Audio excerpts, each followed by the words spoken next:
সামনে মনে হয় কিছু একটা হয়েছে। ভাই কি হয়েছে? অপারেশন করার জন্য টাকা লাগবো, ব্যাংক থেকে টাকা তুলছিলাম ভাই। এক ব্যক্তি আইসা বলে আমার সাহায্য করার জন্য তাকে রিক্সা করে টাকা নিলাম, হঠাৎ করে অজ্ঞান করে সবকিছু নিয়ে গেছে ভাই, সব নিয়ে গেছে ভাই। ওনার মায়ের অপারেশনের জন্য যত টাকা লাগে আমি দেবো, যত দ্রুত সম্ভব অপারেশন করতে বল। মানুষটা সত্যিই আলাদা, এরকম মানুষ এই শহরে বিরল। এই ছেলেটাকে তো আমি যে করেই হোক খুঁজে বের করবই, কিন্তু কিভাবে? আচ্ছা, ফেসবুকে একটা পোস্ট করি।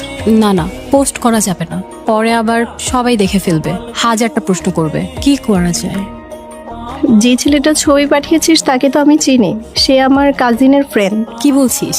সত্যি তুই ওকে চিনিস? শোন না দোস্ত, তুই আমাকে একটু ওর সাথে দেখা করানোর একটা ব্যবস্থা করবি, প্লিজ প্লিজ প্লিজ। আমি ভাইয়ার সাথে কথা বলে কালই তোর সাথে দেখা করিয়ে দেব। উনি হলো আবির। হাই। হ্যালো। কি ব্যাপার নিশাদ, এখনো ঘুমাওনি? না, এখনো ঘুমাইনি। কিছু বলবে? আসলে আমি চাচ্ছি কালকে আপনার সাথে দেখা করতে। আপনি যেখানে যেখানে যাবেন আমিও আপনার সাথে থাকবো। কিন্তু তুমি তো অনেক ক্লান্ত হয়ে যাবে, আমি তো অনেক দৌড়াদৌড়ির উপরে থাকি, তুমি কিভাবে থাকবে? না না, আমার কোনো সমস্যা হবে না। আপনার মতো একজন মানুষের সাথে থাকতে পারলে আমার কোনো ক্লান্তি আসবে না। ঠিক আছে, আগামীকাল তাহলে দেখা হচ্ছে। তোকে অনেক খুঁজে আজ বের করেছি, আজ আর পালাতে পারবি না। ভাই আমি তো কিছু করিনি, আমারে মাফ করে দেন। তোকে আমি পুলিশে দেবো। তোদের মতো মানুষের জন্য আজকে আমাদের সমাজের এই অবস্থা। স্বাধীন দেশে থেকেও আমরা স্বাধীনতা পাই না। এই একটা কাজ কর, থানায় ফোন কর আর ওকে পুলিশে দেওয়ার ব্যবস্থা কর।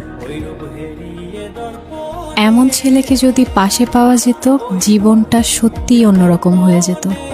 আবির না, ওই প্রতারক ছেলেটার এমন অবস্থা করেছে যে ওই ছেলেটার কখনো কোনো অন্যায় কাজ করতে পারবে না। আমি তো একদম দাঁড়িয়ে দাঁড়িয়ে দেখছিলাম, কি ভালো মানুষ সে। তুই আগে আমাকে ফোন দিতি, আড্ডা মারতি, এখন ওই ছেলেকে পেয়ে ভুলে গেলি আমাকে?